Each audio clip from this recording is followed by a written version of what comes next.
Good evening and welcome to the City of Burbank Infrastructure Oversight Board meeting for December 2020. Never been happier to see December than I did in the year 2020.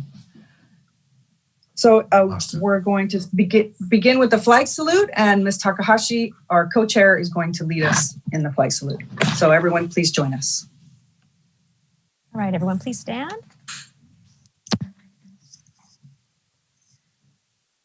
I pledge allegiance to the flag of the United States of America and to the republic for which it stands, one nation, under God, indivisible, with liberty and justice for all. Thank you.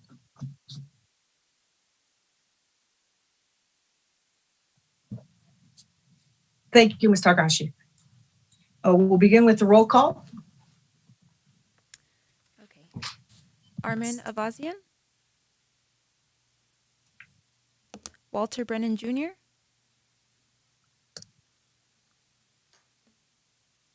Walter Brennan Jr. I can't hear anything for what it's worth. Thanks, Greg. I can hear you now. Can you hear me? Yes, we can hear you. Yes, I can hear you, but not Karina. No, I can't hear. I don't know what happened.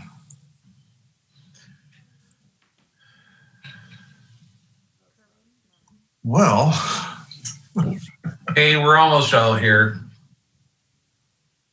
We had three. How's your sign language doing, Maria? Okay, so I guess we'll continue. Now, next we have announcements. okay, We'll need the sound for that as well, though. great idea. We do need to do a roll call.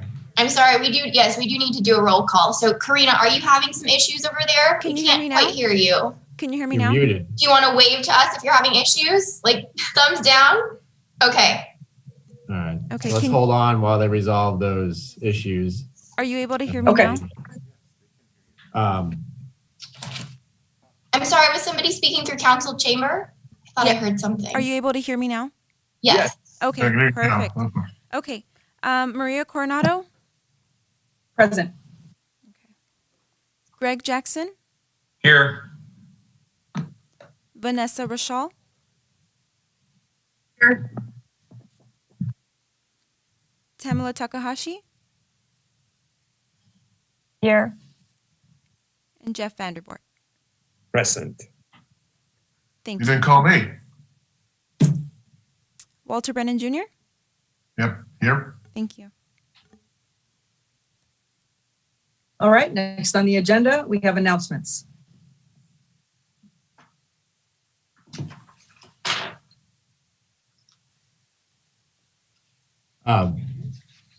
That for us, staff has no announcements for tonight. Okay, thank you. I guess this is where we open up for public comment. Do we have anyone waiting for a public comment? We currently have no one waiting for public comment. Okay, thank you. Okay, so next up, approval of minutes for the November, well, actually it would be the October meeting, the Halloween meeting.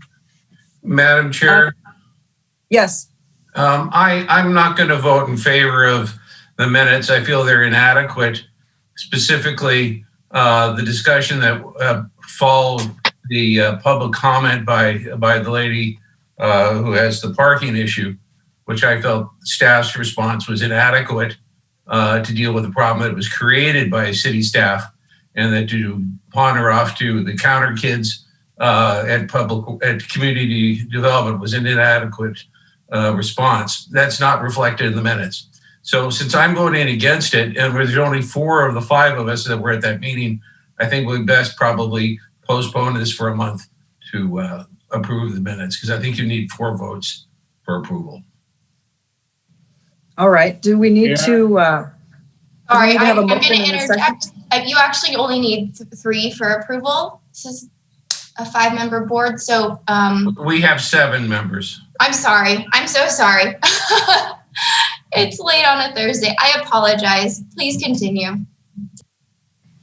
Okay, so I'm going to refer to staff. Do we need a motion and a second to postpone the meeting? Yeah, mean, through the postpone chair, the if I minute. may. Member Jackson, Yes.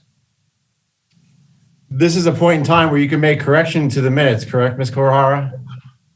So if you'd like Yes. to amend the minutes, you could put that forward now and we can amend them and not have to bring them back. Will you Thank then do it in writing and provide copies at our next meeting of the amended minutes? That would be true.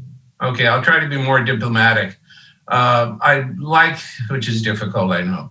I liked my comments to be reflected in the minutes, that I felt the staff needed to be a bit more proactive to assist the community member who had a problem with the no parking street sweeping day. And you can go back and listen to it if you really want. It's not pearls of wisdom, but I felt we needed to be, not just shuffle them off to others. For what it's worth, I contacted 2 of the council members and gave them all the particulars. So I think it got attention, but I like our meeting minutes to reflect that. Thank you, sir. And for the board, that matter was resolved quickly and went into the Assistant Director for Community Development. Excellent, Ken. So the resident was attended to and the situation was resolved. Okay. Well, then I'll. Okay. So I think, All right. Madam Chair, do we need a motion and a second to amend the minutes from the board? Madam I believe Chair, we do. Mr. Vanderboort has a I question. move to Go right ahead. amend the minutes as suggested by Member Jackson, and to adopt the minutes in addition to as presented for the balance of the minutes. Thank you, Mr. Vanderboort. Do we have a second? I'll I'll second. second. Oh, I can't. I'll Can I? second. Okay, Mr. Brennan, we have a motion and a second. Now we're going to call for a vote. Armin Avazian. He's currently absent. Walter Brennan Jr., Yes. Maria Coronado, Yes. Greg Jackson, Yes. Vanessa Rochelle,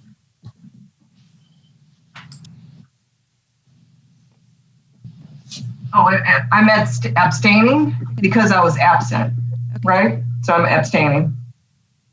thank you. Tamala Takahashi, Yes.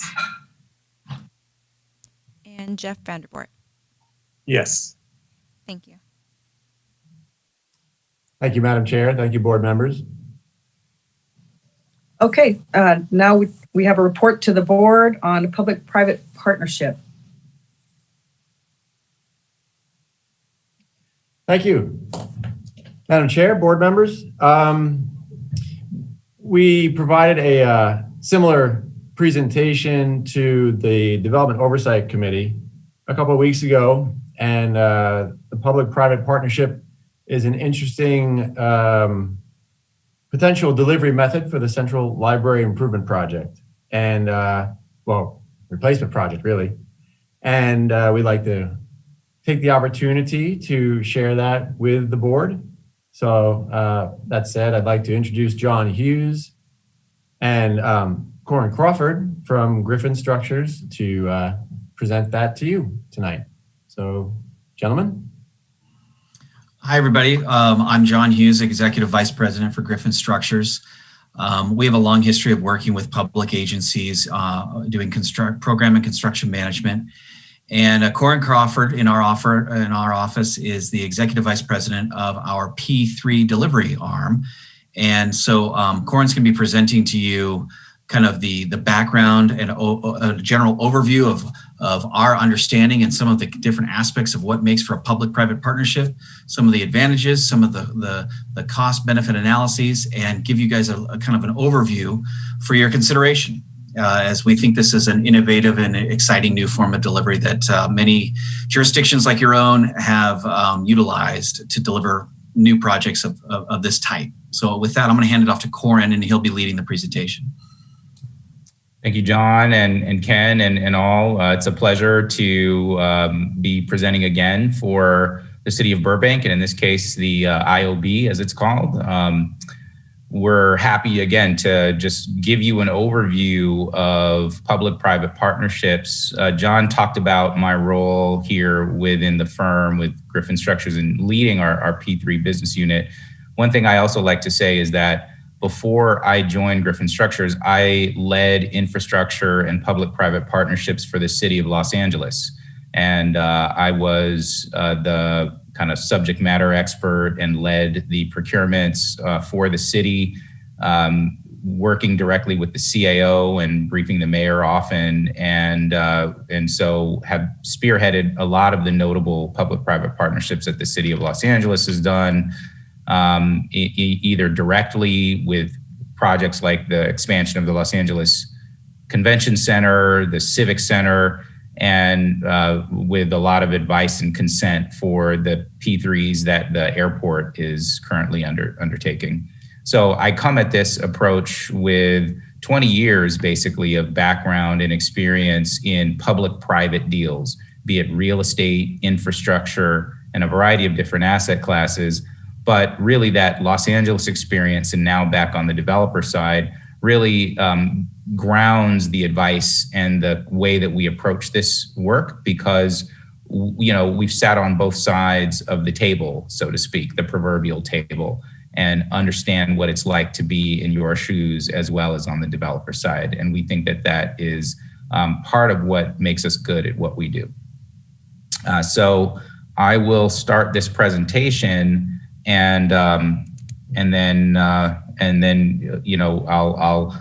Ken, if you would let me know how I'm doing on time. I do want to make sure I manage the time of the committee well, so that we finish the core presentation and allow for Q&A. Sure. So if people can see my screen, generally from an overview standpoint, we look at our presentation and break it up in terms of discussion topics. We've prepared some prepared remarks which give you a good overview of things, but we have a variety of things that we can talk about, as you see in the 5 discussion topics I listed below. So first, just to give you a feel for Griffin Structures and the public-private partnerships that we do, we've got a pipeline of just getting above $600 million of public-private partnerships underway, mostly asset classes and deals that are very much like the library, the Burbank Library project that in some ways serves as a bit of a case study. It kind of grounds the way in which we're talking about public-private partnerships today. So this is a quick snapshot of the portfolio. And so you can see that we do a lot of vertical development, government office buildings, libraries. We've got 2 libraries completed as P3s, convention center, master developer over 40 acres in Placer County Government Center, City of Salinas, a police services headquarters. So it really kind of runs the gamut of different types of public facilities. And just, flashing some pretty pictures of some of the deals that we currently have underway. The Orange County Civic Center in Santa Ana, a 2-phase, $400 million public-private partnership for government administration buildings. The first phase, Building 16, we completed a year ago and returned $4 million of savings to the County of Orange and completed the project 5 months ahead of schedule. So when people talk about the benefits that get delivered through a public-private partnership, it's one thing to talk about the benefits and list the purported benefits. And we like to say that, we've demonstrated what those benefits can be and what can be achieved. This is the phase 2. It's a sister building, and this is a rendering. And right now, the building 14, the second phase of the Orange County Civic Center, is under construction, as you can see. Pictures of the El Gabilan Library in Salinas, the Police Services Headquarters, Quartz Hill Library for the County of Los Angeles. We're underway with the expansion of the Riverside Convention Center. Obviously, convention business is stalled during the pandemic, so this is a project that is really slow rolling right now. But we were awarded that deal about a year and a half ago, and we're currently underway with a master developer role in Placer County and Sacramento, and actually have one and are underway with a few other deals, one other in Sacramento, one in Texas, and have a number of pursuits that we're currently pursuing. So have a pretty decent pipeline of projects that are going. So really just then to dive into what is a public-private partnership, kind of just the overview presentation. The way that I like to start off talking about public-private partnerships, and honestly, a lot of this is really informed with the time that I really dug deep on this, with the experience with the city of Los Angeles and really understood what it was like to be in the shoes of a public agency, thinking about how best to interact with the private sector in new and innovative ways. So we call public-private partnerships in a very basic sense a modern approach towards delivering government capital projects. And oftentimes people think about embarking on a public-private partnership with a problem in mind. Public sector leaders like yourselves have challenges and new opportunities and in an increasingly complex built environment. And some of those challenges and opportunities are listed in the bullet points there. And P3 is thought of as a solution. The city seeks the help of a private developer, private party to take on risks and unlock opportunities. I really like to talk about public-private partnership in the sense of this problem and solution, because the truth is a P3, public-private partnership, it's an umbrella term. There is no one-size-fits-all deal structure. The term P3 means different things to different parties, different players, and it can be used to deliver a whole variety of different types of asset classes under a variety of different types of financing models, some of which involve long-term operations and maintenance, some of which don't involve operations and maintenance.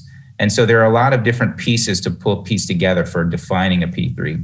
But I think at a very core level, it really starts with a problem and a solution that partnership, engaging public and private to solve those challenges and take on risk or unlock opportunities. So again, I don't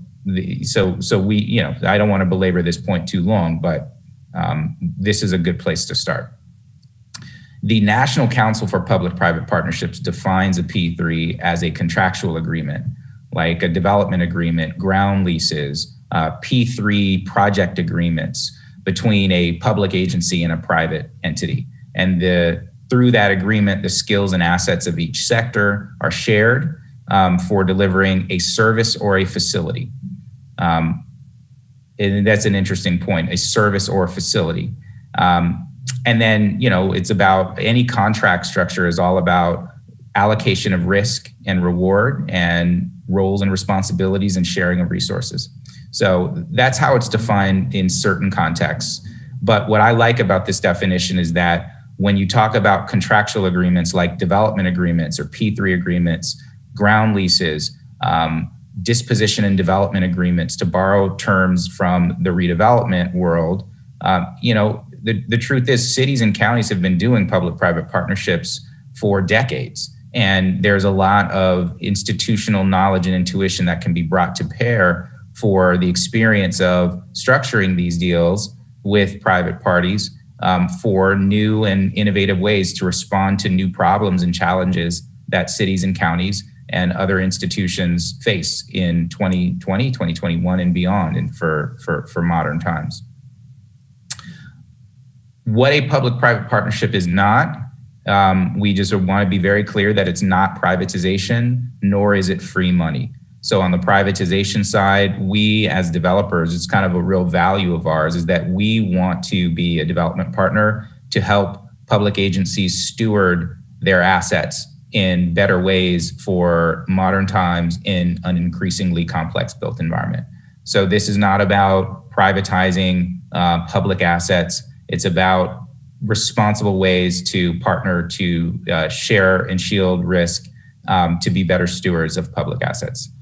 At the same time, a public-private partnership is not free money. So it's not a developer, it's not sort of a project or a developer magically paying for public facilities and infrastructure and new projects kind of magically without understanding what the underlying revenue stream or value that gets created to pay for these assets. Because at the end of the day, when you finance infrastructure, whether a developer finances it or whether a public agency finances it through a public bond issue, there still has to be a way to repay that financing. And that's a key and critical part to structuring these assets. So kind of a finer point on the point of P3s mean different things to different players, and looking at defining it. In some contexts, more from a redevelopment context, you might have port-owned, publicly owned land, say, by a port. And this is the Port of San Francisco. And the port might be interested in attracting private developers to build a mixed-use project. And through that, those contractual agreements, a development agreement, a ground lease, agreement, the public agency might do things to help fund infrastructure, and the private developer might come in and build out some of the infrastructure and the vertical improvements. And there could be long-term revenue sharing agreements as part of a ground lease between a public agency and a private developer over many, many years. And that is the basis for the long-term public-private partnership nature of this transaction.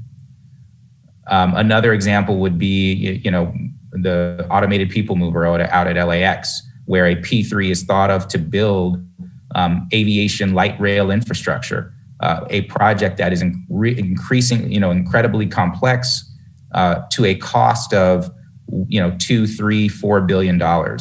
Oftentimes we hear about and think about P3s as, transportation projects, bridges, toll roads, or energy plants or waste treatment plants to build kind of really heavy duty infrastructure that costs, upwards of $1 billion, 800 million, $3, $4, $5 billion. And then, coming back to home with our experience, a public-private partnership can be built to do a standalone essential public facility like a police services headquarters. And this is a project that is a $50 million project. And so the thing that I like to talk about is that, again, a P3 means different things to different audiences. It's not a one-size deal structure. And you really, the models adapt to this, and they're appropriate to the size and scale of a project. So we come from the vantage point of talking about the $70 million library that is kind of the core focus of and grounding of this conversation. And so to think about how billion-dollar public-private partnerships get structured to build toll roads and transportation infrastructure, or billion-dollar or $400 or $500 million courthouse is not necessarily the model to try to kind of squeeze into thinking about how to get a $70 million facility built. The way that we may have structured the deals for a $50 million police services headquarters might be more appropriate for how to think about structuring public-private partnerships. So again, in summary of going through that is that you see these common types of P3 transactions, and they all have different ways to approach it. Again, a P3 is not a one-size-fits-all delivery model, but you can apply some of these principles and structures to item number one, the development of public infrastructure and public facilities. Number two, more in a redevelopment context, real estate, or a hybrid approach. And a hybrid approach, number three, sort of blends some real estate value creation with the development of public facilities on the same site. So mostly for the purposes of this conversation, we're mostly talking about 1 and 3 and focusing our lens on that. Other elements of public-private partnerships is that they're really complex. I mean, when I was leading P3s for the city of LA, I had to have multiple conversations, over, the course of 18 months with all of the leaders within the city, because, they're in some ways they're kind of new approaches, and it takes a lot of information across a variety of different silos and expertise. And what I found is that repetition is really critical to explain and educate and collaborate towards getting public agencies comfortable with these types of models for different types of assets. So we view this presentation as a teaser, but there shouldn't be an expectation that within a 30-minute or hour-long conversation, all of the facets of this very complex model get ironed out and perfectly articulated and understood. Again, it takes repetition. But in any case, the way the three buckets of areas of expertise that we break it down to is, on the one hand side, project delivery and a technical scope, or the technical scope of the project delivery. And oftentimes the professionals in a city or a county that have this element of the expertise nailed are public works, facilities, real estate, community and economic development, city manager. On the other side, there's number two, legal structure and contractual agreements. It really, what is your legal authority for entering a public-private partnership?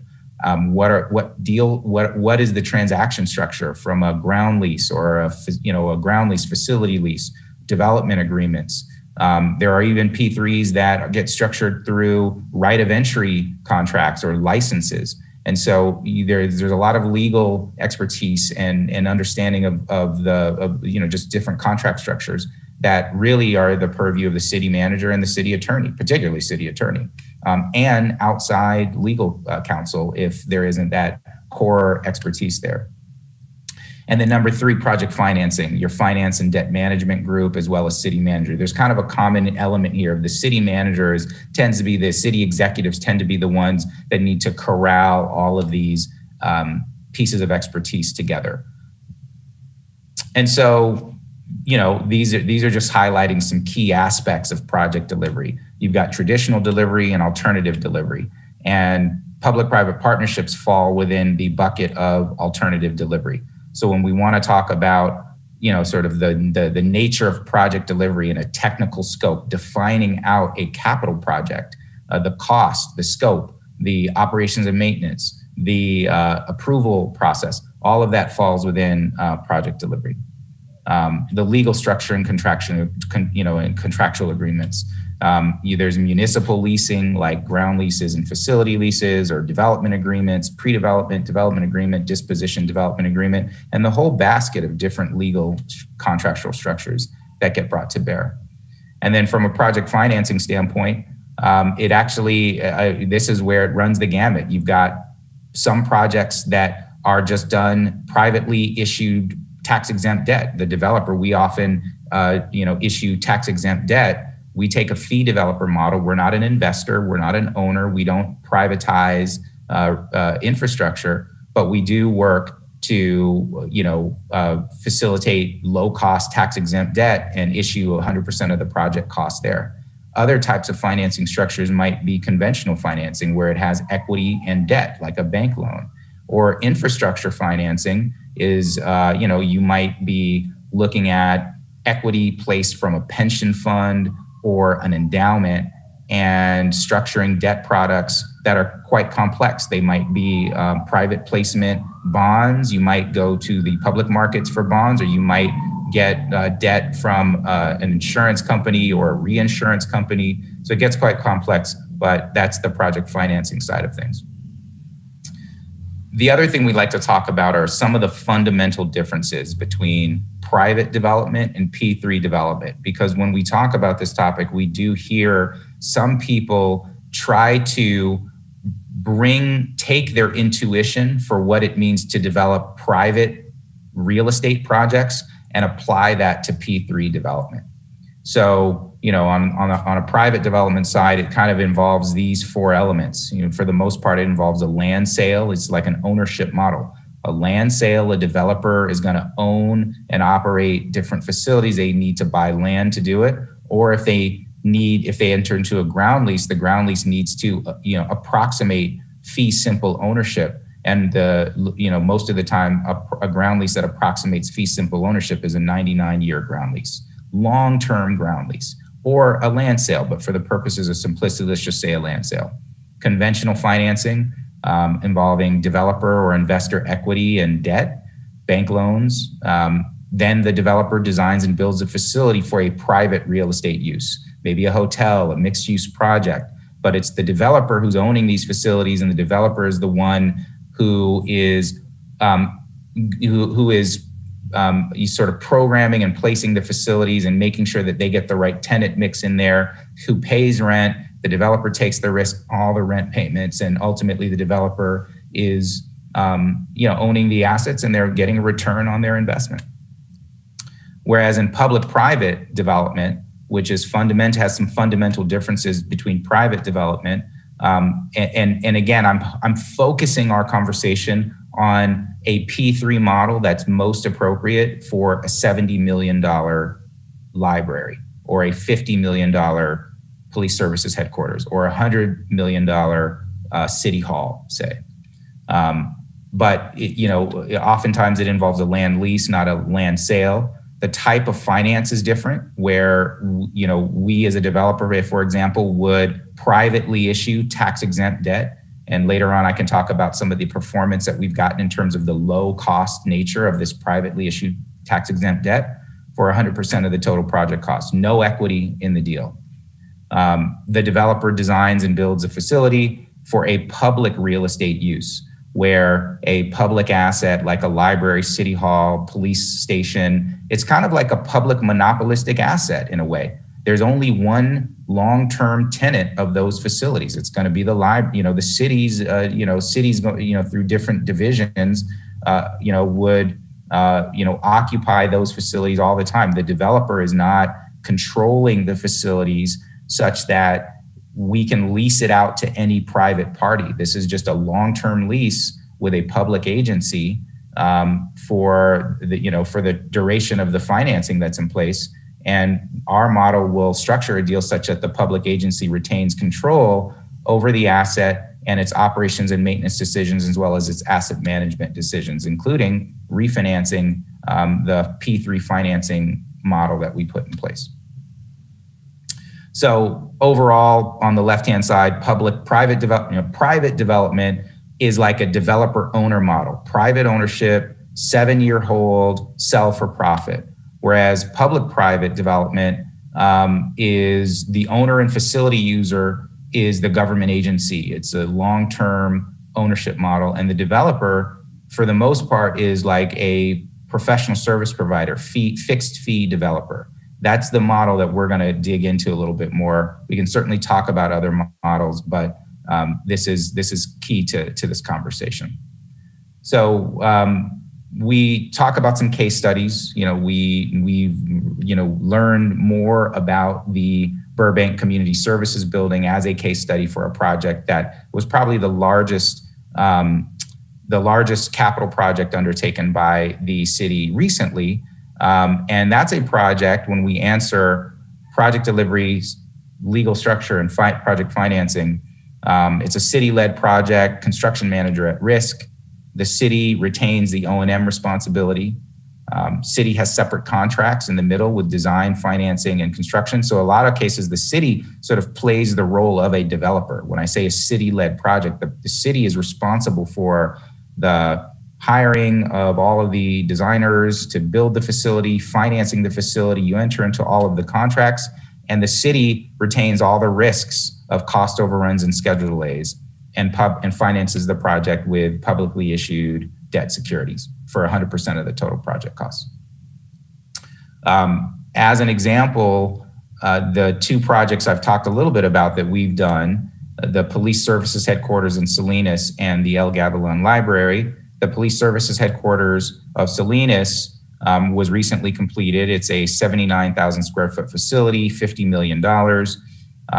And it is a project that really was designed with a community policing model. It has common spaces and community spaces to address a new face, a new relationship that the police department of Salinas wanted to have with its community. And then we bundled the project. So we actually bundled these two projects together. The El Gavilan Library is a $21 million community library that was also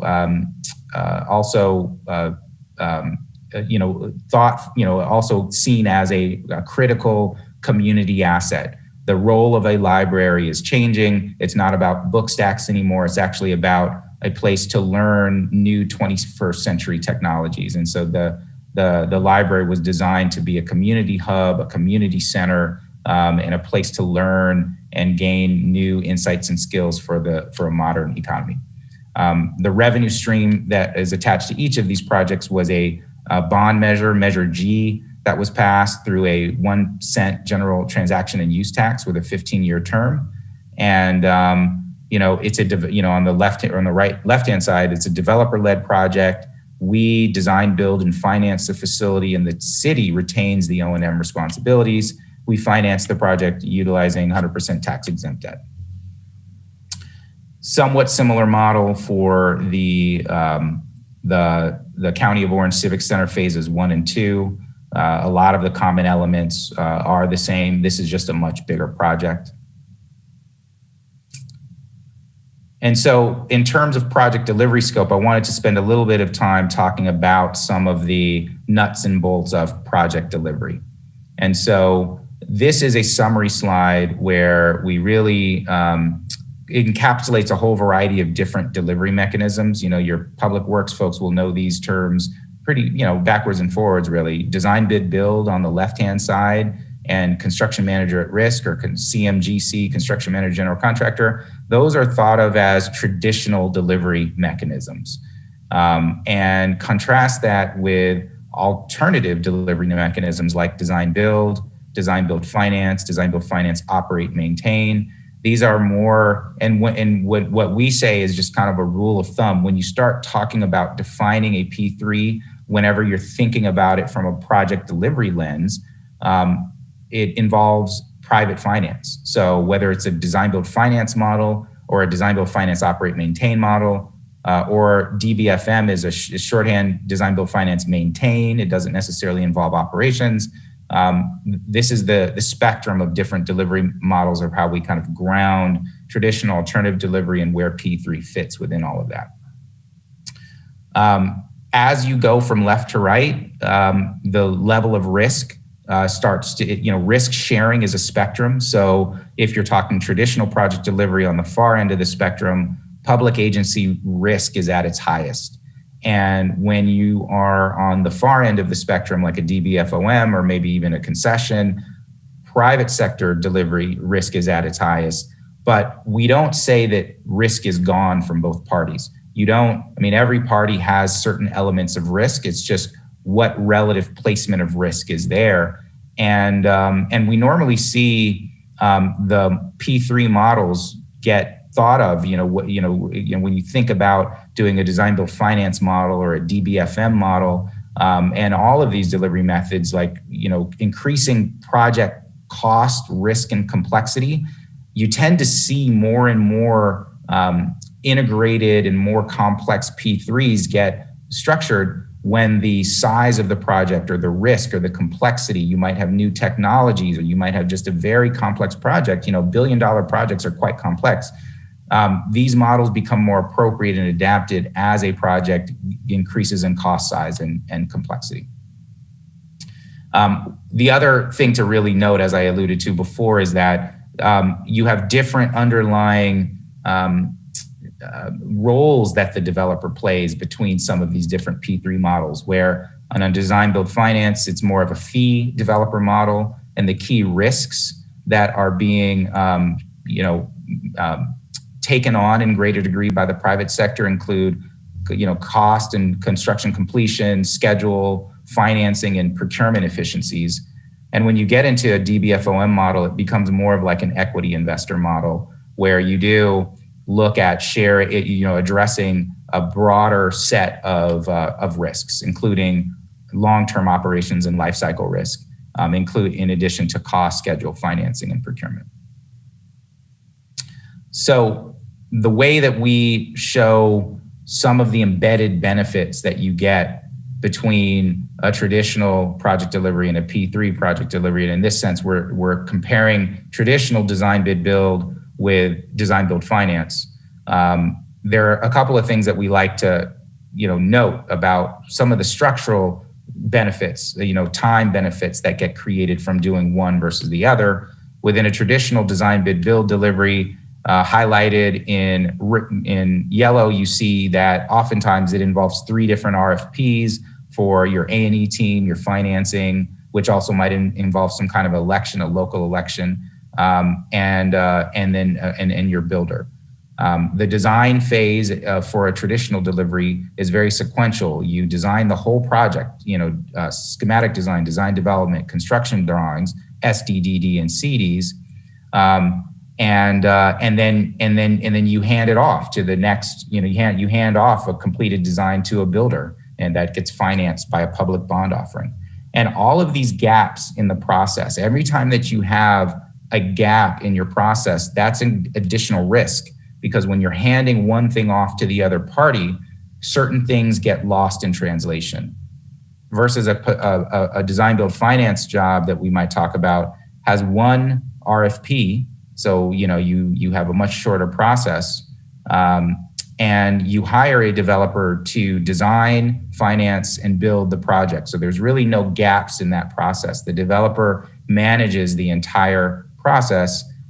Some elements about our deals is that we finance off of design development.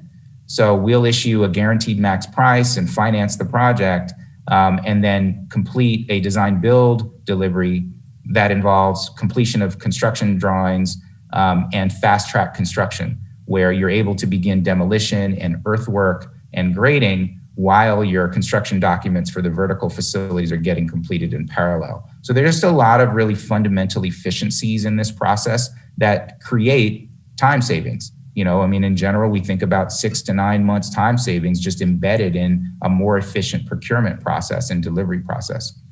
And then item number 2, the bubbles that you see, number 2, really start to address some of the inherent, very difficult to quantify, but some of the inherent risks of a city or a county being on the hook for cost overruns and schedule delays versus a developer through the contractual nature that, the contractual structure that we, have with a city or county, where the developer takes on the risk of cost overruns and schedule delays. And so those do often equate to savings. So there are a variety of different types of ways that these types of models bring value. And I think that, a good example that we were able to demonstrate again with the County of Orange is $4 million of savings returned to the county, any project completed 5 months ahead of schedule. In terms of the contract structure, we talk about how a project starts with the creation of it starts with a city or a county, a government agency, and a developer. And the developer and the city work together to create a nonprofit special purpose entity, a project company. And the contractual agreements, the transaction agreements that get structured between the city and the developer are really done through this intermediary, this special purpose project company, sort of a company that gets created for a single purpose, which is to get a new facility built. And the city would enter into ground leases and facility leases with the special purpose entity, whereas we, developer, enter into a development agreement. And all of these agreements are negotiated and worked on together between developer and city. We work with the city to create the special purpose entity and execute all of these different agreements. We have our contractor, architect, engineer, and the financing is done via, your loan agreements, your indenture, your continuing disclosure, all the same kinds of agreements that a public municipal issue might use. The nonprofit special purpose entity that we do, we set up a financing authority that, that allows the project to issue tax exempt debt through various conduit issuers, and you can do it, through a private development entity like the special purpose entity on the public tax exempt bond markets. So one issuer that we use, one conduit issuer we use, is the California Municipal Finance Authority, or CMFA. Other issuers can get created, like a 6320 structure can be used, but at its core, you can issue tax-exempt debt privately issued, and that's how the deal ultimately gets structured.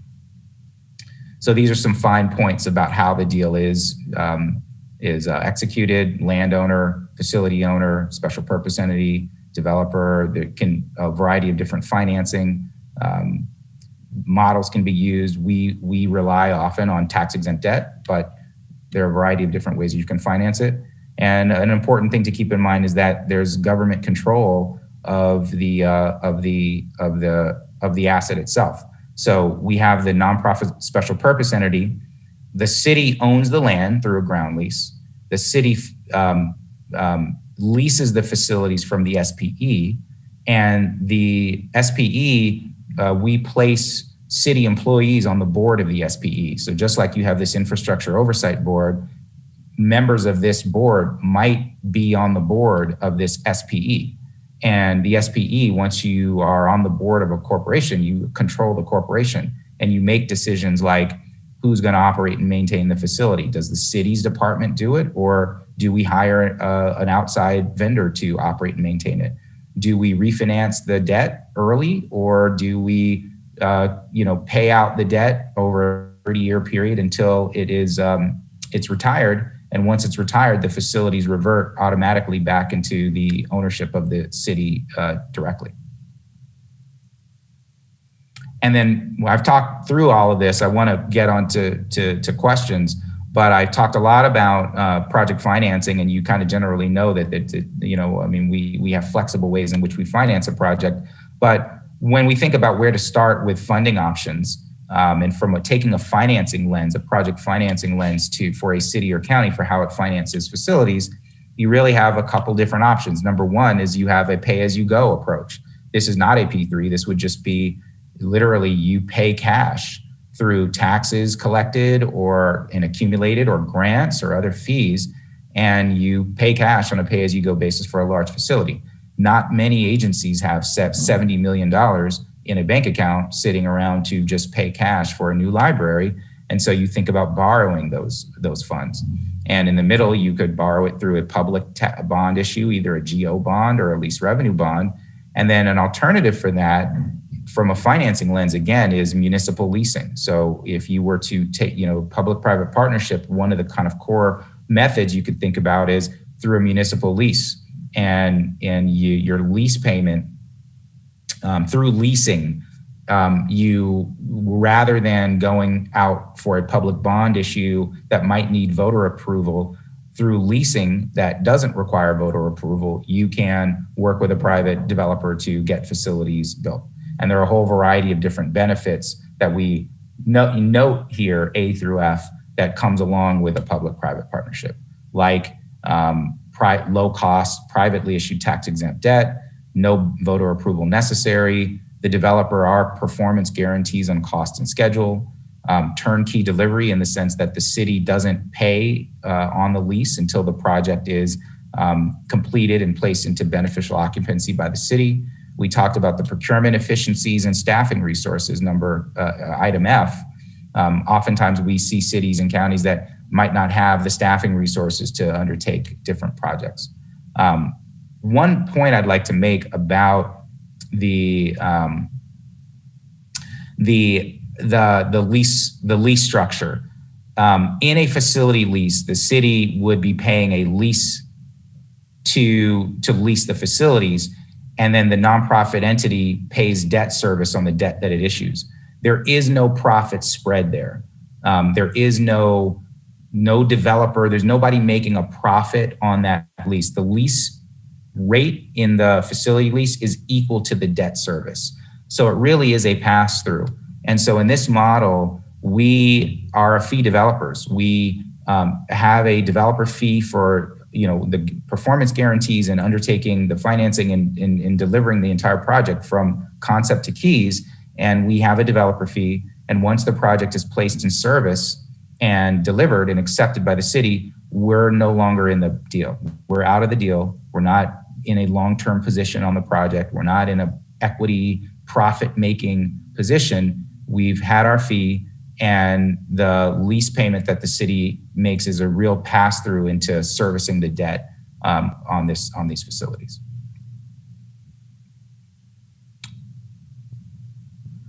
And here's some information about the performance, the cost of the financing. Some people say, well, private financing is more expensive than public financing.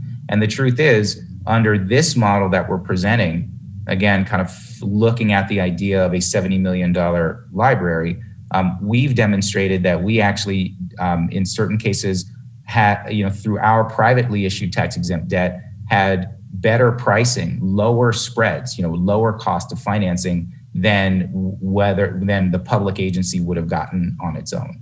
And so these two examples, one shows phase one of our Orange County Civic Center for the County of Orange compared to a publicly issued lease revenue bond by the County of Orange a year earlier, where we got lower spreads than what the county did. The spread is the important thing to think about when you're talking about the quote unquote interest rate or the cost of financing, because the spread really is the number of basis points above a benchmark.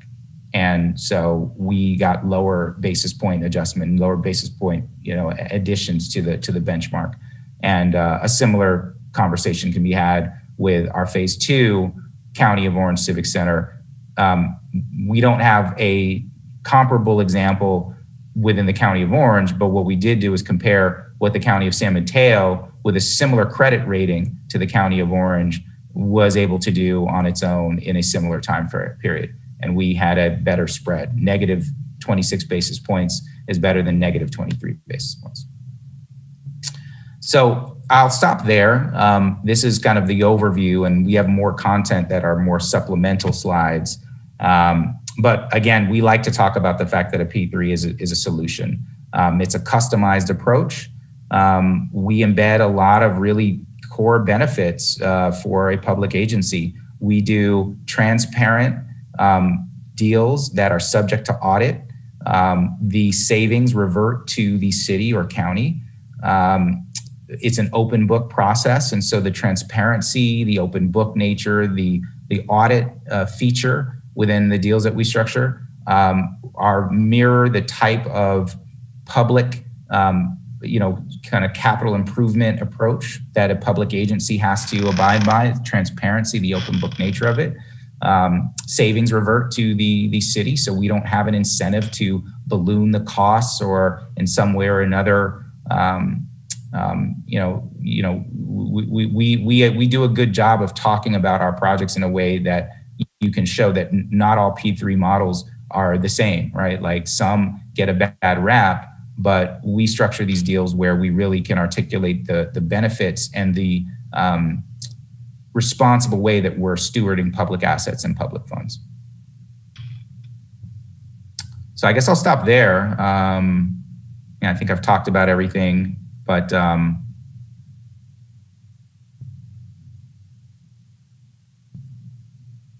can open it up for questions. Thank you, Corin. Thank you, Mr. Crawford. That was a very nice detailed report. Sorry, Mr. Berkman, I didn't mean to interrupt you there. No problem. No, I was just saying thanks and turning it over to the chair. Sorry about that. Does anyone have questions? I know we have questions out there. Mr. Jackson. Oh, thank you, Madam Chair. I have a couple questions for you, Corin. I noticed in the case studies that you provided, there was the cost of construction for all the different case studies except for the one for the city of Burbank. Right. I'm curious, did our city fathers and mothers not want to reveal how much it cost to build a municipal service building? You know what? On our end, we just wanted to look. We don't know how much it costs, and we weren't involved in that project. And so the research, I'm sure if I, say we do further research on it, we could probably find out what the cost was. But, what I wanted to do was just compare the project delivery method, the construction manager at risk delivery, and compare that with a design build finance delivery for a similar kind of facility. Okay, well, that's a minor issue. It was a good presentation. Second question, how long would the city be paying off for this structure? 30 years, 50 years, 75? 30 years. So 30 years. one of the key differences with a P3 deal structure is that your ground lease and your facility lease would match the term of the financing. So everything would be kind of coordinated along the same financing. Your ground lease would be 30 years, your facility lease would be 30 years, and your financing would be 30 years. That can change, right? Like you can do 35-year financing if you wanted to spread it out a little bit. We've done some deals where we do kind of a graduated principal payment over the first 5 years where you're paying mostly interest while the facility gets stabilized. So maybe you expand the financing term to 35 years, but for the most part, the kind of sweet spot for the term of the financing and the rest of the deal is 30 years. But the thing is, we have we put in our models an ability for the city to repay that 30-year debt early whenever it wants. The city could say, after 5 years, looks, and we now have a new, our financing situation, our financial situation is different than what it was 5 years ago. We're now in a position where we'd like to refinance the debt, and you have every right to do that under the model anytime you want. Okay, one final question. Who has the final say on materials and finishes? I ask that because, cost overruns happen. Yeah. And it's been my experience when that happens, developers do value engineering, which is another term, Jeff, I'm sure you understand that, cheaping out. The frills, the good things that the community was told would be there at the end of the day aren't. Yeah. So who in your agreements has the final say on materials and finishes? Well, I'll address it like this. We work collaboratively with the client, the city, during our design process. And so it's not we're not a black box process. We literally meet regularly. It could be weekly, it could be monthly. You could put a project oversight committee together, and during the design process, you're a part of the process, which means that you get visibility into it and you get to influence that process as you go. And we're designing to a budget, but we're designing to a budget and but there's a little bit of wiggle room throughout that process. Once we reach a place where we collaboratively worked with the city to say, this is the project we want, including the finishes and those level of issues. That's why we kind of finance our projects at the end of design development, where a lot of the fit and finish decisions have been made. And then we issue a guaranteed max price based on a design that the city has signed off on, including the fit and finishes and FF&E, fixtures, furniture, and equipment. So once the city signs off on the project and we issue our guaranteed max price, as long as the project is, as long as the city doesn't request a change from what we guaranteed the price on, then any cost overrun is on us. So we have to get the project built according to what we scoped out with the city and issued a guaranteed max price on. And so that's the benefit of this model, actually, is that we guarantee the price and cost overruns are going to be on us. And then the same can be true about schedule delays. So whenever we decide upon the project, the final project plan, we've got a date that we're going to complete the project. And if we don't get the project completed and accepted by the city by that date, then we pay liquidated damages for every day that we're late. Well, thank you for answering my questions, Mr. Crawford. It's also important to note that to further answer that, Hoon and Ken and those in the public works world will recognize this, that the model that Corin has articulated, the city is not committed to a P3 until you hit that point where you've negotiated and executed the GMP contract. So the city has the option to manage the design process in the exact same manner it manages a design bid build project, where they're at the table, they're making decisions, they're giving direction, et cetera, et cetera. And the city may elect at the end of that first phase to say, we don't want to do a P3. We want to just take these drawings, finish them out, go out on the market and do a design bid build just like a traditional delivery. You have that stopgap measure along the way. So really the design of the project follows almost identical the model that you would get in a traditional delivery, with the added benefit that you have the developer, the design team, and the contractor all at the table providing design solutions along the way. So you end up with a much more efficient and much more collaborative process. And then you still have the freedom to pursue a different delivery model before and never execute a GMP. And you still have those drawings. So it's kind of maximum flexibility.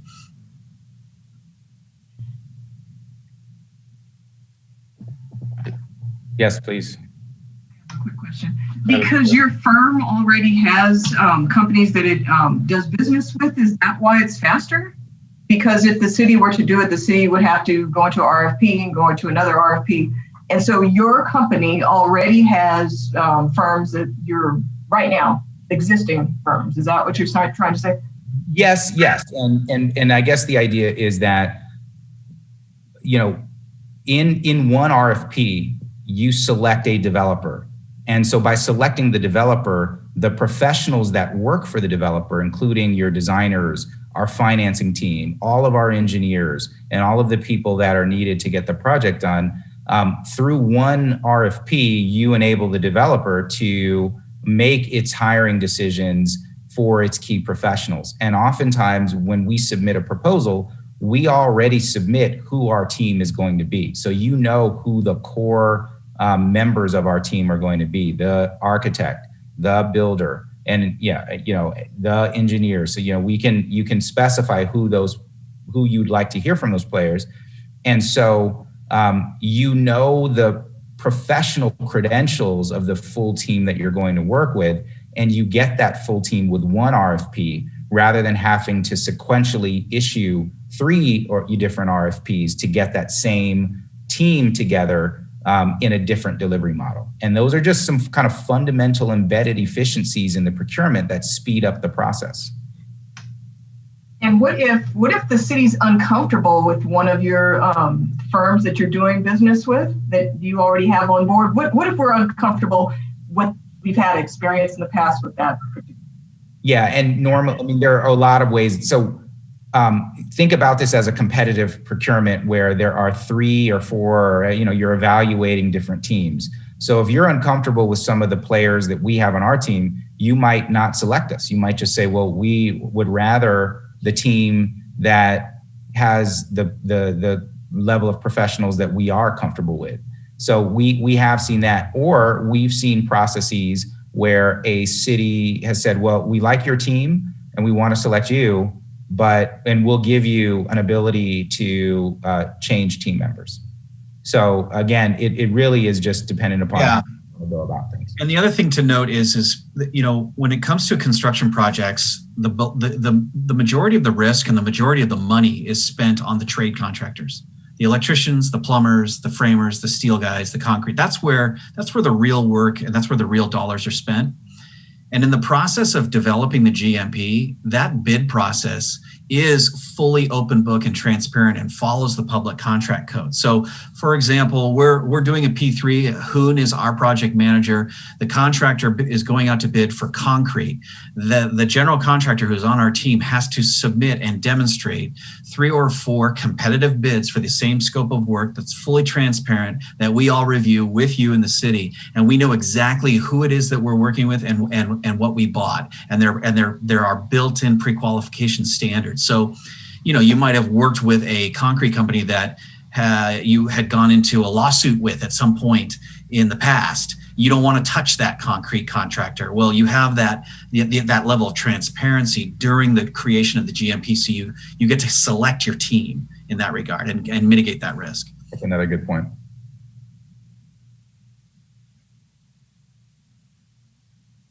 One question. Who are your competitors in the marketplace? Yeah.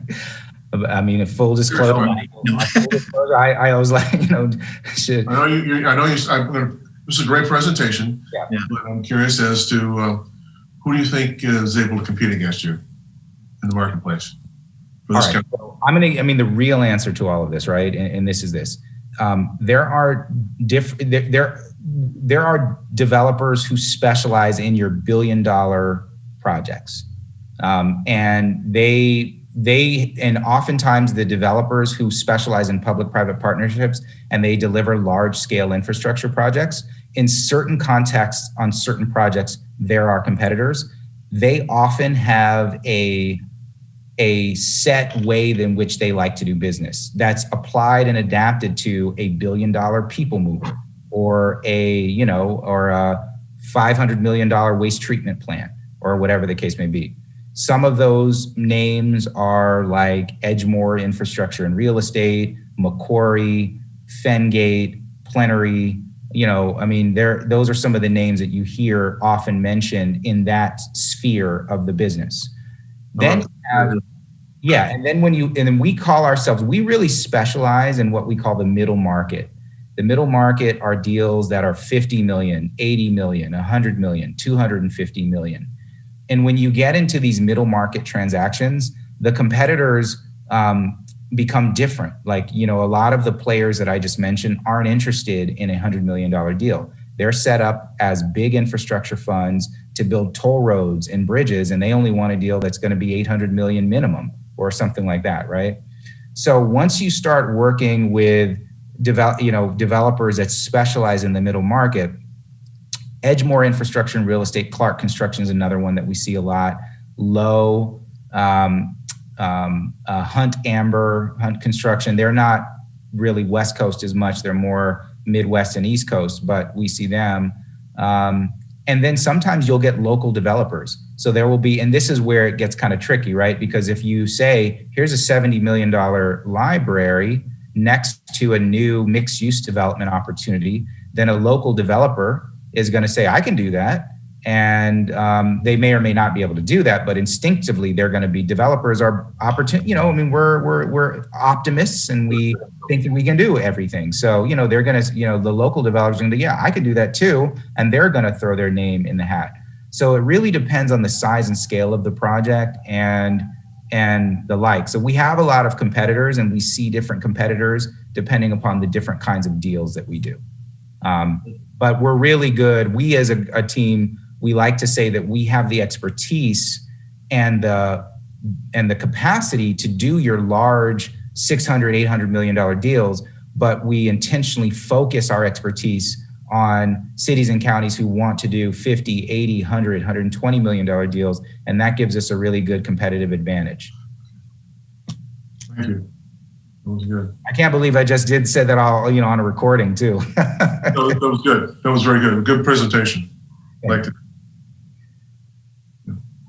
Ms. Takehasi has a question. Yes, thank you. And thank you again for that presentation, Corin. That was, I had a lot of questions and then you kept answering my questions. So I crossed them out on my paper. So I appreciate that. That's perfect. To follow up on Mr. Brennan's question, so if the RFP process is in the beginning of the entire process, and thinking about your competitors and about other companies who provide these services, are there enough opportunities out there to have competitive bidding at the beginning? And are we as a city, and this may be a question for Ken, are we as a city beholden to the requirement to accept the lowest qualified bid on this RFP for this large, different kind of formation? Or can we select the one that's the best fit, even if it costs more? Because if a local developer comes in to want to do this project, but they don't have the scope of abilities that we're looking for, but their bid is lower, do we have to accept that? And so how would that work without the RFP all the way at the beginning like that, without the other intermediary RFPs? Certainly. So the first answer, the first question is that you have legal authority to do a best value procurement. So the short answer is that no, you don't have to select the lowest bid. And so traditional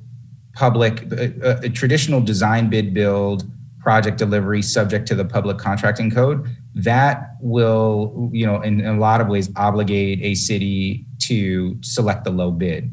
But when you get into the realm of alternative project delivery, and this is where I was talking about that core expertise in terms of legal agreements and contract structures, city attorney, city manager who would specialize in this aspect. They're going to understand the legal authority upon which you base the city's ability to write and undertake alternative procurements that are more based on a best value or a customized set of, best value procurement basically means it's customizable to what the city deems as its best value.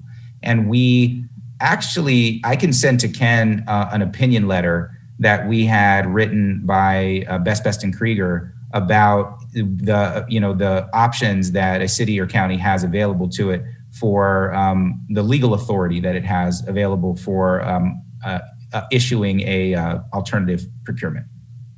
If I could also just quickly jump in, to give some very, very basic background on the law. State law has for a very long time regulated the types of project delivery methods that cities can utilize to build public works construction projects.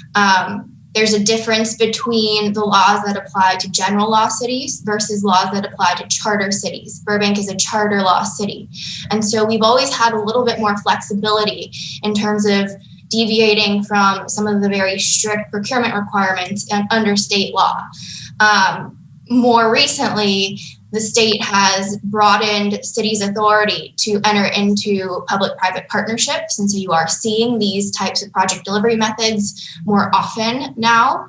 And so to answer your point, a request for proposal process, as Mr. Crawford mentioned, there is this element of competition built into it because you are soliciting from a number of, different potential partners.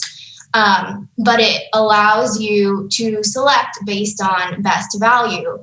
And so, all of those elements are things that we would take into consideration when we're going through the process, when we're, deciding whether or not to commit to this type of process. And then as we go through the RFP, seeing what the result is, all of these elements are things that, we as a city take into consideration before we commit to this particular project delivery method. I would echo that. Yeah, absolutely. I mean, the city of Los Angeles is also a charter city. So when we undertook public-private partnerships within the city of LA, we look to the city's charter provisions as a means to justify its ability to undertake best value procurements using alternative project delivery mechanisms. If you're not a charter city, then there are still other pieces of California legislation through the government code and just through, many of them are through the government code that allow for you to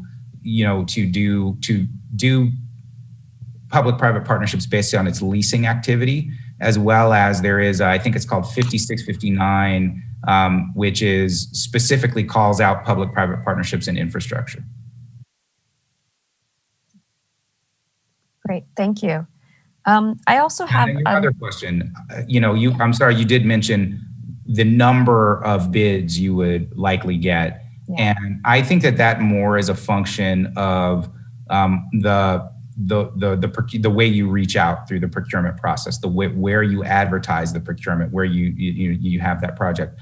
I will say that I think that a city like Burbank is not going to have any problem advertising this project and attracting a decent number of developers that would be quite interested in a project like this. So you would easily get 5, 6, 7 proposals for any project that you would do, whether it's a project 20 million, 50 million, 70 million, or even much greater. You're not going to have many problems attracting qualified developers to bid. Great. So I want to make sure that the process is fair and open, and that it's, we're honestly looking at all the different options, and it's clear that we haven't pre-selected a developer before we do the process and that kind of thing. Absolutely. No, certainly. And then I also wanted to ask if there's no other questions about the RFP process from anybody else. I wanted to ask about the SPE. This is the first I've ever heard of a special purpose entity, and I think that that was a part that was kind of a missing piece for me. So that helped a lot to understand how this would be managed. So, how is an SPE formed and selected, and is this SPE permanent through the entire 30 years that the repayment is going through, or is it just when the project is being developed? Well, it's permanent. I mean, it's a project company that gets created, and it is there in perpetuity until it's closed down. So the and then an SPE, sometimes they're called project companies, and the truth is, any development that you do is oftentimes you create a project-specific limited liability company, or you see that transaction happen a lot, right? Or in this case of an SPE, a nonprofit SPE, we would create a corporation and get tax-exempt status on the corporation. So whether you do a project-specific LLC or a corporation, really what we're talking about is we're talking about working with the city to create a new entity that you likely have a lot of familiarity with, whether it be a public benefit company, a corporation, or an LLC. And whether any developer does that, right? Any real estate transaction, you're not going to go into the project as Griffin Swinnerton Inc. We're going to go into the project as, like Burbank Library, Burbank New Century Library LLC. And we'll create that LLC. And then you create the membership of the LLC and the board structure, and we work with the city to place the board. And so that's the project company that gets created. And then through the contractual agreements that gets, arranged, that creates the credit that the credit markets will look at to place different forms of financing. In the case of what I talked about, it was tax exempt finance, but that's ultimately how that works. Okay. And then in the case that we might do other P3 projects like this in the future, would then each of those projects have their own SPE, or do they all come together into one SPE oversight for them all? Yeah, so you can do it both ways. So you can do one SPE per project, or you can do something like Burbank City Center Capital Facilities Corporation. And that SPE could be more of like a district-wide SPE that would undertake, multiple projects under that kind of under that district. And is the council or city staff the authority over the SPE, or are they our own independent authority? I would say that it just depends on who the board is, right? So you might have the city manager on the board, the director of public works on the board, and the director of facilities. And it's really up to your election. The way that we did it in the County of Orange is that it was the county CEO, the CEO of real estate, and I think the director of facilities that were all on the board. So you basically create a project specific or an SPE specific IOB, and you create this oversight board, and those are the members of that, and that's where the oversight comes from. Great. And those would all be public meetings and available, open to the public, like these meetings are for. It all depends on the structure. Yeah. Okay. Yeah. It really is up to your election, right? And so, yeah, these can be public meetings that are tacked on to other public meetings. And so you might have a facilities management, committee that meets, or the IOB that meets, and then you adjourn as the IOB, and then you basically call to order the Burbank City Center, public facilities commission meeting, and then that meeting starts, and then you transact the business under that commission. You can even have this body be the oversight of the management body of the corporation that runs it, and so this becomes part of that purview. Even, I mean, it's really like Corin said, you could make it the way that protects you the best. Mr. Berkman, have you discussed at all with your staff about how this would possibly play out, or is this still just in theory at this point?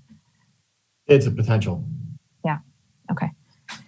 And how would that decision be made? That's something that the council would make on how to form that, or would you Public Works do that, or? That would be me. Okay. Great. Thank you. And just a couple more smaller questions. One is throughout this project process, how and when do you engage the public in their input, and how does that work?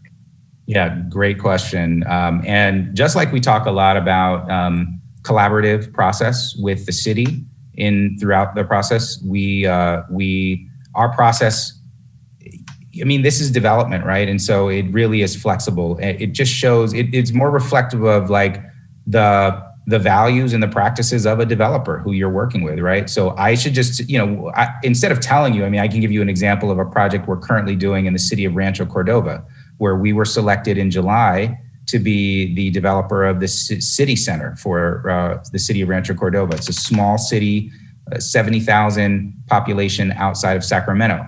And that's a 10-acre project. We're the developers of the Civic Center. And embedded in our exclusive negotiating agreement is a scope of work for us to do. And community outreach is a critical and part of that. It's as important as the meetings that we do with the city itself. So we have a number of different public meetings, community survey, focus groups, all throughout the process. So in terms of, demonstrating what the community survey looks like, what our focus groups look like, and what the community's feedback are from different public meetings that we have very early in the process, we get to record those and then talk about the lessons learned from those meetings and how they've influenced the project at the next meeting. So that's just a good example of how we're embedding extensive community outreach and community participation into the process. Great, thank you. And my last question is that during the construction and hiring of contractors, when the city does its own construction, we are either required to use union workers or prevailing wage. Is that something that is also we have the ability to require for these projects as well, or is that, how does that work? Absolutely, yeah. So, and that's another thing as we as we talk about the benefits, transparent, open book, all of that, prevailing wage is just, it's like implicit in the model, right? Like it's not even an option whether we do prevailing wage or not. It's just a part of a public project like this. I guess we didn't mention that because it's so implicit in what we do that every project is just a prevailing wage union project. It's state mandated. Yeah. It's state mandated. So whether it be your firm or another firm, it wouldn't matter. They would all have the same mandate. Okay. Exactly. Great. Thank you very much. I appreciate your time. There are some finer points to that where if you did, we're talking about a public facility, a library, a police service headquarters, those kinds of things, implicit public, prevailing wage union project. If you were to do, say, a mixed use development and the developer is paying fair market rate for the land, or a fair market rate ground lease for the land, then they could say, well, we've paid fair market rate. There isn't a public subsidy or public benefit, there isn't like public assistance in this project. So they would use that as a justification for why they may or may not need to do prevailing wage. In Los Angeles and Southern California, most markets, even those kinds of projects are prevailing wage just because of the town that we're working in. But we have seen other developers say, well, if we do prevailing wage for a new housing project in a marketplace that is marginal, a secondary market where the cost of construction is too high for the rents that the market goes, then they will make an argument why they might not be able to feasibly do a prevailing wage project. That is not us though. So, in terms of the types of deals that we focus on and want to do, we essentially are in prevailing wages implicit in the types of projects that we do. But I did want to at least clarify that because that does come up.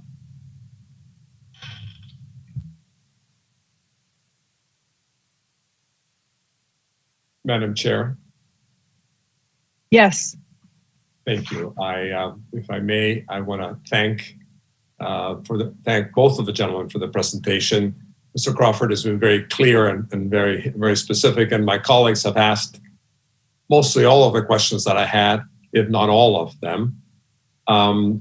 from a historical perspective, we have had some examples. You mentioned the community services building as a design build building, but I think we've also done it for the Bell Golf Course facility. And we also have had some very bad experiences with a design bid build in the case of the police fire services building, where we have had to spend, I don't even know how much as a citizen, I am assuming it's certainly north of $10 million in just making repairs. And we've had lawsuits and all kinds of problems. And the results of the design build projects that we have had have been much more favorable. Every project has nothing but problems. That's why you need experts who can deal with those problems and how to solve them.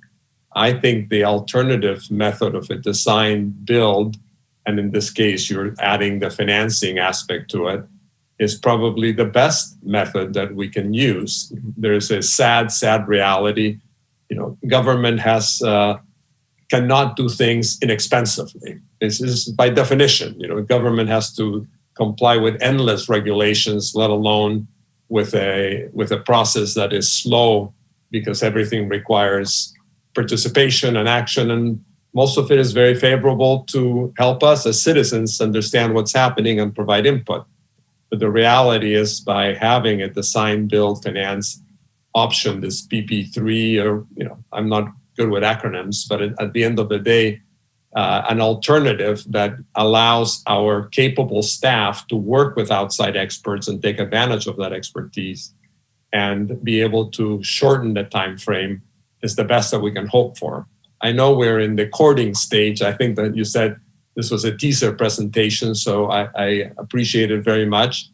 And as Mr. Bergman said, we're still getting to know each other, and I sincerely hope that we do work together someday. But regardless of it, this has been incredibly informative and very useful. I know so few people will probably have benefited from this. I see Sharon Springer's name on the screen.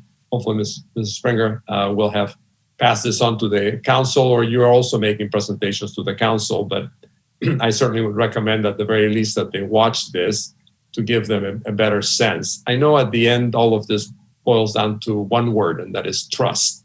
Yes. We have to build that trust in order to be able to work with a company. My colleagues asked so many of these questions, about prevailing wages, about making decisions, who makes the final decision. Every project has, even when we have been involved at every stage, there will be changes, because it's just the nature of the beast. I think you mentioned that libraries today are very different than libraries of old. And every day, with the way technology is changing, libraries will also change. So there's an example of a project that is going to have to be designed, and we will have to be adjusting and fine-tuning the design as we go along. But I appreciate very much the presentation. As a member of this board, it's been very illuminating, and I look forward to see how eventually we are able to make this project a reality. Thank you again. No, thank you for the comments. Madam Chair, I think all the board members had comments that are present. Is that true? And if so, may I ask a couple of questions? Ms. Takahashi. Sure. I think Ms. Takahashi has another question. However, whatever order you want to go in is fine. Really quick. Is this going to be presented to the library board as well, since they're potentially the first project that this would be for? It was not, but our library director is involved in the process, and as you know, presented the project itself to you last meeting, I believe it was. So we're not there at the library board at this point to vet this out. Okay, great, thanks. So Madam Chair, may I? Please. Thanks. John, Corin, thanks a lot for the presentation. Really dove into some good details. Quick question. If you could explain to the board how unforeseen conditions would be handled in a guaranteed maximum price P3 project. Typically that's soil where you don't know what's there. Yeah. Well, we do, during the pre-development process, before we issue a GMP, We do all of the soil and site investigations that you typically do in a development process.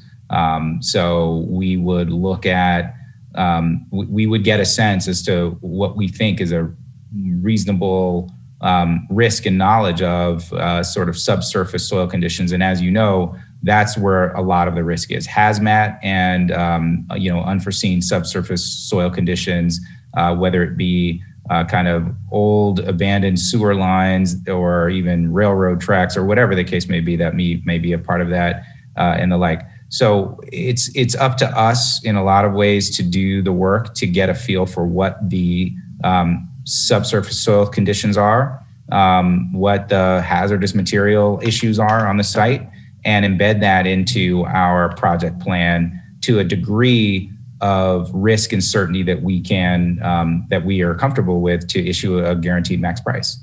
And once we issue the guaranteed max price, that includes the condition of the soil. So, if there are cost overruns due to those unforeseen circumstances that we didn't uncover during the pre-development process, pre-GMP, then that would be a cost overrun that would be on us.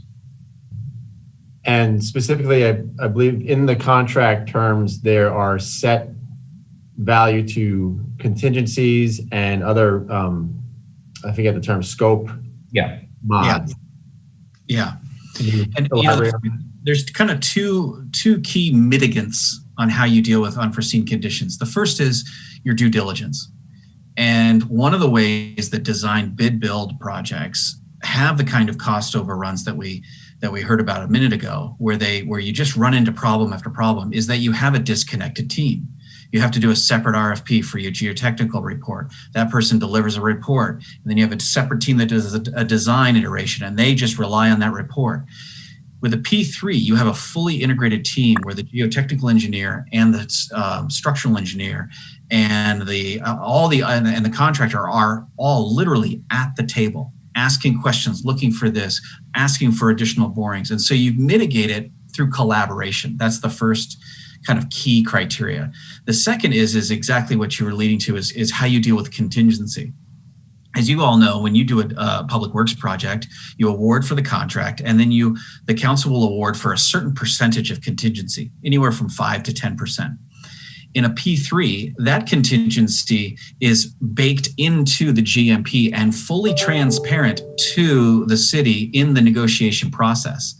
In addition to that, the P3 developer cannot use that contingency without your approval.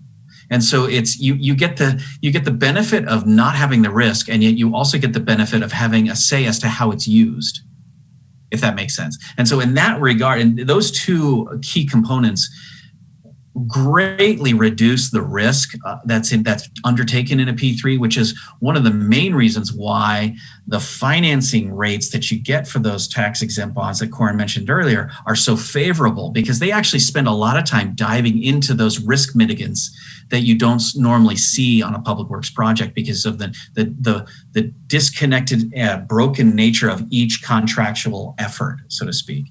And so there's a real cost benefit to the integrative process. I appreciate that. Thanks. Another question, Corin, I don't know if you can share your screen again and go to the slide, page 30 for my question. And while you're doing that, for Member Brennan and Member Takahashi's benefit to their question, kind of about who are your competitors and how do we ensure we get a good number of bids. You know, we as staff in Public Works, we would advertise for this RFP well in advance of it if we were going to go this route, or if we went a typical design bid build route, we would basically outreach to the industry to make sure everybody who's qualified for this type of work would come and to Burbank to be interested in our project and bid on our work, whatever that kind of contract would be. So we definitely want to make sure we attract quality competition. So we would do that. And now, Corin, thanks for getting that on the screen. So So I like the term. I heard teaser. So can a hybrid approach be done for a P3 where perhaps we look to build a new library? And you did a little bit touch upon this, even in your prevailing wage answer, but yet there was other available land for the developer, the P3 developer, adjacent to the project to use.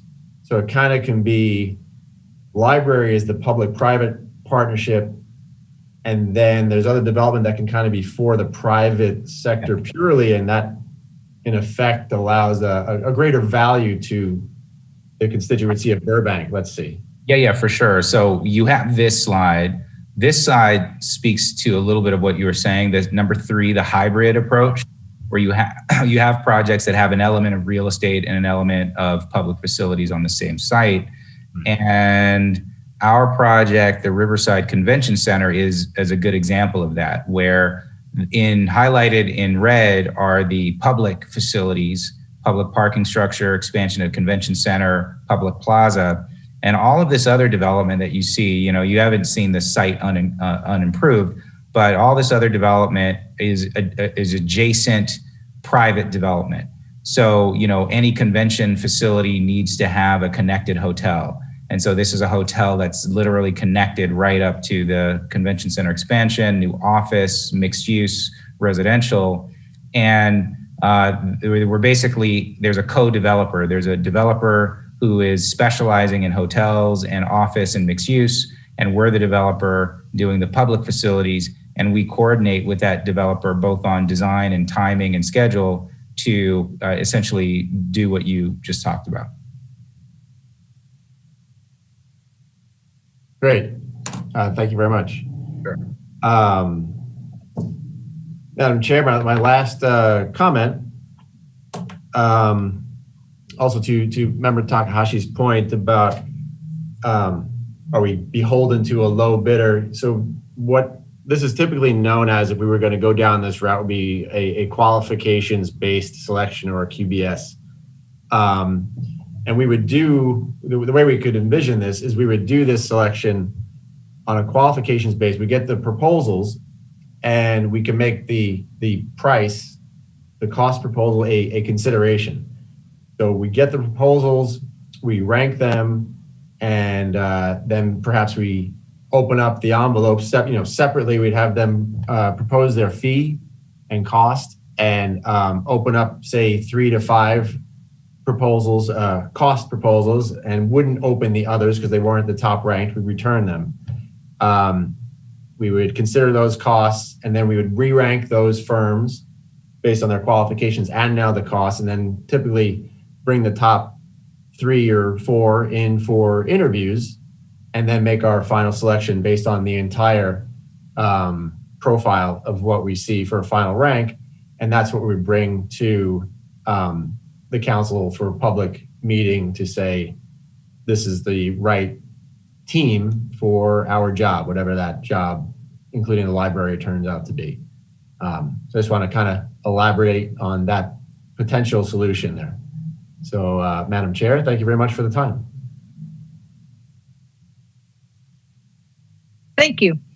That was a great presentation, and we had some great questions in there. I feel like these presentations are getting better and better as we go along. Yeah. So thank you for your hard work on that. And everyone had really good questions. Yes, indeed. Thank you. Thank you. Mr. Jackson. Yeah, just one quick question, and this is for our director. This is before us tonight because, is it something the council is considering doing in the next 6 months, year, 6 years? What does your crystal ball tell you? Let me ask Mr. Hahn. I'm not exactly sure of our schedule for the library project at this point. It's imminent. We're getting closer. Do you know? The board for the library committee, I think they're getting together to start discussing in more detail of the library project and which direction that they're going to be moving towards. So I think probably within the next 6 months, we'll have a better idea on which direction the city's going to go. And then, obviously it's going to take some time to develop, but I think probably in the 6 months. I think it's a fair estimate to at least get a good idea of which direction. And then from there, we'll see, how it's going to kind of unfold. Thank you. Thank you. Any other questions?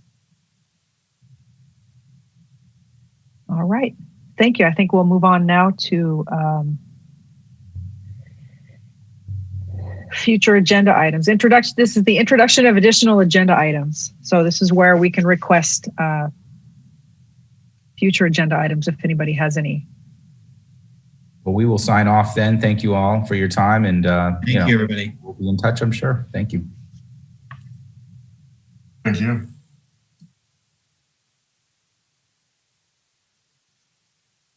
So any ideas on future agenda items? What we have here listed is pending agenda items. Wait a minute, I'm looking at the wrong one. Update on the sales tax income. Is that the right one here? Yes. Oh, Sorry, I'm having some trouble with my screen here. Review of the IOB scope of responsibilities, intersection striping, and project coordination protocol. That's what we have up. On the report, let me go back for a second. I want to say we recommend a note and file that report. Ms. Takahashi? Yes, thank you. On item B for pending agenda items, I wanted to perhaps note more specifically the scope of responsibilities around the traffic issues, because that was the area last month I had made the request. I think another person might have as well, to add this as a future agenda item to talk about our scope of responsibilities specifically around that, because the item came up in a public comment and we weren't clear. It felt like we weren't clear at the last meeting about what our responsibility was when that item was brought up. So I just wanted to make sure that when we do that review, that that's included in the scope when we're talking about that.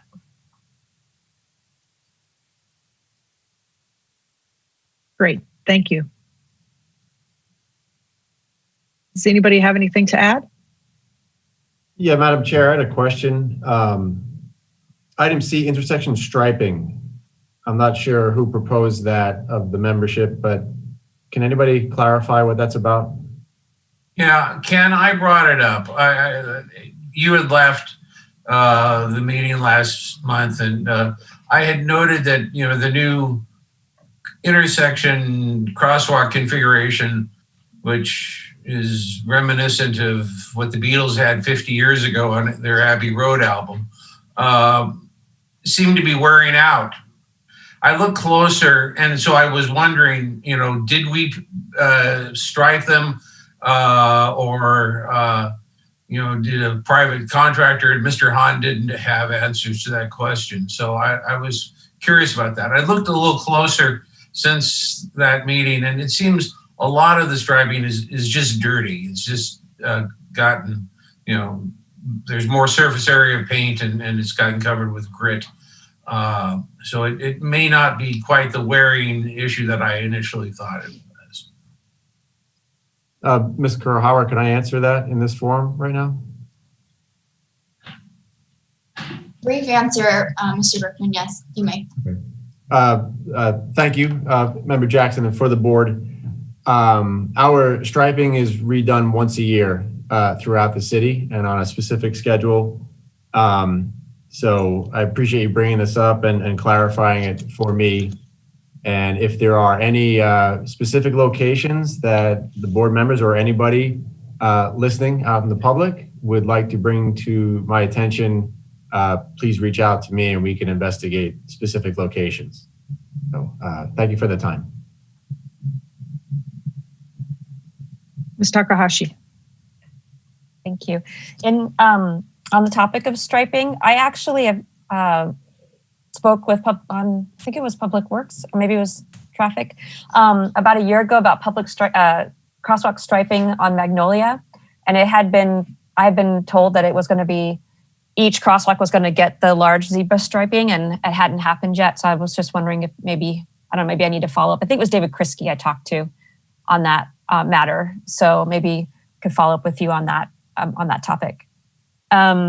And also speaking about Magnolia and item number D on pending agenda items, project coordination protocol. When we talk about project coordination protocol, I'm going to assume this is interdepartmental coordination that this is probably going to be touching on. I'm wondering if it could also be brought in about coordinating with the organizations in the city, such as perhaps the Downtown PBID or Magnolia Park Merchants Association. For example, on Lima Street, there's a new light that's been installed on Lima Street. But when they installed the lights, they didn't put in plugs for us to do our decoration lighting for the holidays. And so we have to follow up on that and figure out how to get the plugs installed. But I'm just wondering if there could be included in the project coordination protocol also coordinating with the stakeholders in the community as well as interdepartmental coordination.